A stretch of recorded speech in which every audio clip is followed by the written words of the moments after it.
میں اللہ تعالی کی پناہ میں آتا ہوں شیطان مردود سے۔ بسم اللہ الرحمن الرحیم۔ اللہ کے نام سے شروع جو نہایت مہربان رحم والا۔ الم نشرح لك صدرك۔ کیا ہم نے تمہارے لیے سینہ کشادہ نہ کیا؟ تفسیر نور العرفان اور خزائن العرفان میں ہے سینہ کھولنے کا مطلب سینے کو 3 یا 4 مرتبہ چاک کر کے دل مبارک کو دھویا، یا مراد سینہ مبارک وسیع کرنا ہے کہ اس میں علوم غیبیہ، اسرار الہیہ اور معرفت و ہدایت کی گنجائش ہو گئی۔ ووضعنا عنك وزرك الذي انقض ظهرك۔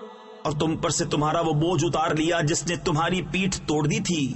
تفسیر خزائن العرفان میں ہے کفار کے اسلام قبول نہ کرنے پر آپ صلی اللہ تعالی